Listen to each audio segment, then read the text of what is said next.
I'm going to preview the Baylor versus Air Force football game, which will be played on September 14th at 6:30 p.m. Central Time on FS1. And currently Baylor is favored by 15.5 as of this recording. And I know Air Force is dealing with some injuries, and I'll explain on the injuries. And Air Force is 1-1 in a year, just like Baylor. And Air Force has a win over Merrimack, 21-6. They didn't look that impressive. They gave up over 100 yards rushing in that game. But against San Jose State, they lost 17-7. And that's with their first-year head coach, like Ken Niumatalolo, the former, or something like that, the former Navy coach that got fired. Or that's a step away, but you get the whole picture there. And they torched them in the passing game. Straight up. I mean, when you look at the stats. And Air Force does not return a lot of production. In fact, they return the least amount of production in the entire country. I'm not just talking about offense or defense. I'm talking about both, including special teams as well. Let's not forget about that. And they only have like one starter coming back on offense and 4 on defense. So it's like 4 or 5 starters back in total. So either way, they're in a rebuild, as you can tell. And they even lost all 5 starters on the offensive line and 4 other guys in the 2 or 3 deep.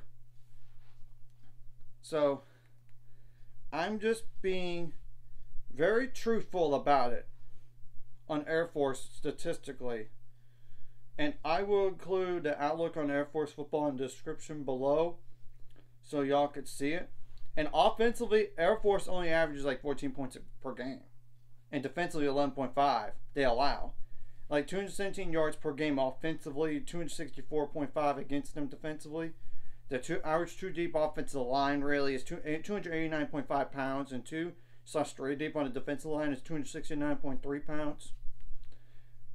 I'm just letting y'all know. And we know Air Force runs the triple option. Though they can't throw. They might throw it some in the game. And defensively, they run like a 3-4. And like I know I just did like 2 or 3 deep on both of these, but the offensive line average weight is 288.4 pounds, and that's 19 guys. And the defensive line weight for 11 guys is 272.3 pounds. And the starting quarterback as of right now, and they might change it later, is John Busha. And I'll put that in. So I'm not going to just mention like the number, height, and weight, and eligibility. He's number 12, 6'2", 205-pound quarterback. That is a junior. But when you look at him statistically this year, the passing ability for him is not his forte. I know he hasn't run a lot either, but the passing percentage is not that good when you look at the numbers for this year. Well, Dylan Carson, one of the only guys that came back with 200 yards rushing or more from last year, is questionable with an undisclosed injury. And he got hurt on the first drive of the season, and he hasn't played since. Will he play in this game? He's number 20, 6 foot, 210-pound running back. That's a junior. The other guy that had 150 yards or more, even 100 yards or more, that came back is Aiden Calvert, number 28, 5'10", 205-pound running back. That is a senior. Obviously, they don't take transfers in the transfer portal. They just go with the organic way, like high school recruiting. And not to say transfer portal is not organic, but that's the way it is for military academies. I'm just saying the truth. And they do have, of course, they do have King Cloud, but he didn't have a lot of stats. But I might as well just mention him. Number 27, 5'9", 185-pound running back. That's a junior, Darius Stone. Number 34, 5'11", 205-pound running back. That's a junior. The next 2 guys are questionable with undisclosed injuries, and that's Terrence Gist. Number 12, 6 foot, 225-pound fullback. That's a junior. And Cade Frew, number 8, 5'9", 109-pound running back. That's a junior. And this guy up here, right here, I'm going to mention right now, has not played in a single game this year, and that's Jared Rose, Roznos, Roznos. I apologize if I butchered that, with an undisclosed injury, but I'm still going to mention him. He's the only guy that returns with 200 yards receiving or more on a year. Number 13, 6 foot, 109-pound wide receiver. That's a senior. And there's Kate Harris, number 21, 5 foot 8 inch, 108-pound wide receiver. That's a senior. That's a senior, and he's the only other guy with. They do have another guy with 100 yards of receiving more, and that's Brendan Eagle. He's back, number 2, 6 foot 2 inch, 210-pound wide receiver. That's a senior. And I'll put the Air Force roster in the description below so y'all can see it, because clearly I'm not going to mention every single guy on the team here. That's a senior. And of course, the only other guy that did play last year, and that's Quinn Smith, number 87, 5. I'm going to follow up for 6 foot 1 inch, 109-pound wide receiver. That's a junior. And I'm going to tell you up front, Air Force defensively, the only guys that came back were 35 tackles or less. And that's Jeremy Bellamy, number 3, 6 foot 2 inch, 185-pound defensive back. That's a senior. And then Trey Williams, number 0, 5 foot 10 inch, 175-pound defensive back. That's a senior. I'm going to also put in the description below the 2 or 3D for Air Force according to Outlads. And there's Perrin Zordrick, number 96, 6 foot 275-pound defensive lineman. That's a senior. Zdroik, and there's Jerome Gallard Jr., number 22, 6 foot 4 inch, 200-pound cornerback. That's a senior. And there's James Thomasy, number 62, 6 foot, 310 defensive lineman. That's a senior. Zach Jekyll, number 46, 6 foot 2 inch, 210-pound linebacker. That's a junior. Okay, everybody else on the team that comes back has 10 tackles a lot or less, and y'all could check that in the description below. And they do have like the primary kicker back, and that's Matthew Dapor, Dapor, number 43, 6 foot, 195-pound kicker. That's a senior. And they do have the 2 guys with 15 punts and more last year, and it's Carson Bay, number 95, 6 foot, 175-pound punter. That's a senior. And they do have Luke Freer, number 97, 6 foot 4 inch, 220-pound punter. That's a junior. And I'll just try to make this short and sweet here as much as I can here. Air Force is a physical football team, and they're going to play well disciplined. I mean, that's the way they are. I mean, they don't beat themselves. And I get this Air Force team is not like the ones in the past few years. But this is a team right here that's very much beatable for Baylor. And I'm going to just say that. They're not as bad as Tarleton State, but they're not as good as Utah. They're somewhere in the middle, but I wouldn't exactly say in the middle, but you get the whole point. And across the board, you got to correct what you did wrong last game going into this game. You can't start slow, unlike last game, in all aspects. You can't go down 23-0 and expect to come back to win. I'm just telling the truth. Don't have special teams blunders. You had that last game. Whether that is a block punt, return for a touchdown, block punt period, or missed a field goal, block field goal, that return for a touchdown. That's what happened against Utah. Don't allow a kickoff return touchdowns, a punt return touchdowns. You obviously want to be having those on when you're trying to do it if you can. Make every field goal, good blocking, good punt return, kick return, and if nothing else, just call a fair catch. Don't bubble the ball. I mean, if the other team is not going to call a fair catch, give them a clean hit and try to get the ball out if you can. And I'm not saying be dirty about it. I'm just saying play sound fundamental football. And you got to not have like limit the penalties as much as possible. There's nothing you can do about Air Force on the penalties, but if it happens, it happens. We'll take it. And you got to adjust on the fly throughout the game and all aspects of the game. Not just from first quarter, second quarter to third to fourth, but you get the whole point. You got to do it possession by possession. and I'm being upfront about this, and I already addressed special teams wise. Now, defensively for Baylor, it's simple. Stop the run. What more can I say? Yes, I know they might be able to throw it some, but they might throw it some. And the key thing is, you got to win on first down. Make them go like 2nd and 7 or worse. Like, heck, a negative play on first down, they're behind the chains. Whether it's like a false start or on the first down play and it's 2nd and long.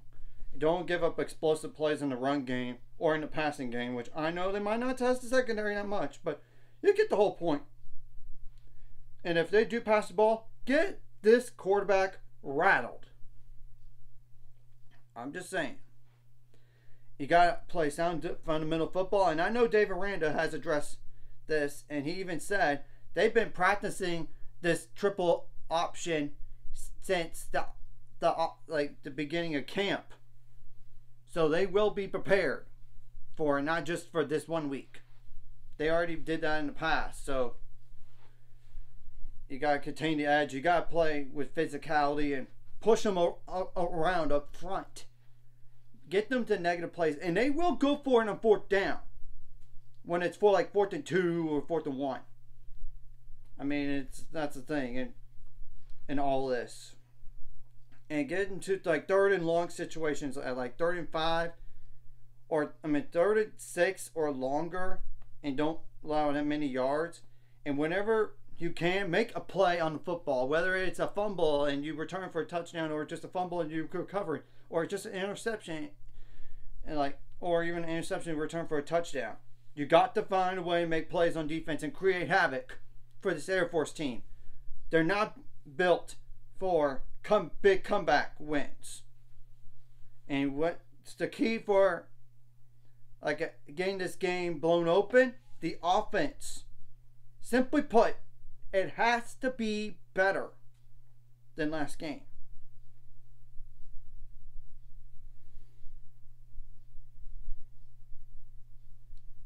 And it's starting with the quarterback position. Whether it's DeQuan Finn going to play, and if he doesn't do good enough, maybe they'll go with Sawyer. Who knows about this? But there was a compelling quote by Dave Aranda in the press conference after the Utah game. You're going to check that out. It was even asked by Darby Brown. And it's even in an article on BaylorBears.com.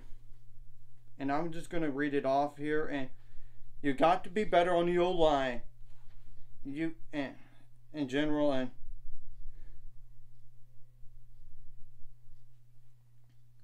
you got to run block better. You got to pass block, and do not have drops in the passing game. And yes, and last, you got to make, like I said, make adjustments. And this is a revenge game for this team. Remember, Baylor did lose to Air Force last time, but it was brutally cold. This is totally different now.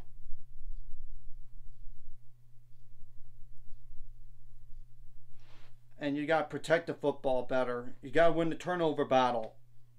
And I know this about Air Force, and I meant to mention this when Baylor's on defense. They will try to run the clock as much as possible. So try to get some quick 3 and outs or 4 and outs as much as possible and force them to punt the ball.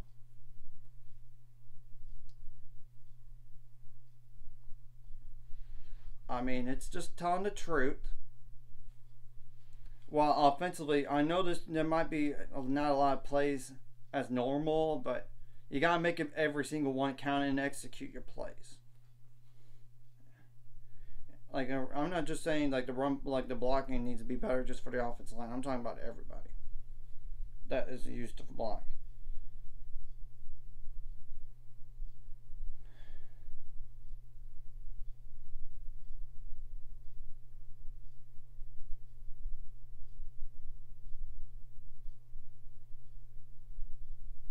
Okay, the compelling quote was, I think Finn got caught up in wanting to prove people wrong and making this play and do all these things. And I think we're still finding that a bit. He just needs to settle down and play your game. And that's what the team needs to do, and not try to overly stimulate themselves. And go out and play ball. And that's kind of what Aranda admitted and all this. Like, I think some guys, including myself, were anxious for an opportunity, or like, okay, wrong quote. I think I probably put too much emotion into this and really wanted this to be a statement game. And I think I probably overdid it. Our guys were fighting, trying to do all that. And we're probably playing too many things when we just got to focus, when we just got to play the guy right in front of us, and we played a lot better. That's what needs to happen in this game. You obviously correct what you did wrong last game to this one. Take away the strengths for Air Force. And if the offense could just get back in the flow of things or be better than last game and try to blow this game open if you can. That way you could get your backups in the game. And I'm going to mention this too. Bryson Washington may be back this week, our running back for Baylor. Not so sure about defensive lineman Cooper Lance with the ankle injury he had last game. Obviously, you don't want a personal foul targeting in general. Nobody even asked about Hal Presley, which he had the hit to the head. I mean, like the personal foul targeting when it happened in the Utah game, it happened to him specifically when you look at the play again. And obviously, as a whole, you need to go in this game with a lot of confidence and swagger. Play with like an edge in this game, and this is a revenge game because some of those guys on the team were on the team back in 2022 when they played Air Force in the bowl game. So that's pretty much all I'm going to say about this game. And this is, I don't want to overly emphasize this, but this is a must-win game for Baylor in general. They need to get back on track, first of all, and if they want to try and make a bowl, this is one of the easier games to win. No offense to Air Force, but Air Force is not the same team as they used to be in the last few years. And we do need to obviously not treat them lightly because of what happened 2 years ago. And I'm sure Dave Aranda and the staff and all the players know that. And they're going to prepare for that, for a war potentially with Air Force. And let's try to, if we can, leave no doubt in this game. That way we could just go 2-1, possibly, before going to that Colorado game. So, anyways, if you like this content, hit the like and subscribe button. I see you guys later. On the road to 7 subscribers. Course, ultimate goal is 1,000 or more. Somebody might not just course like a video, comment a video. Really helps YouTube algorithm. Some more people see it. Sharing the video does help as well, so more people can watch. And if you're watching and not subscribed, hit subscribe buttons for the notification bell as well. And I expect Air Force to play a little bit ticked off too. After all, they are coming off a loss. I'm just saying the truth.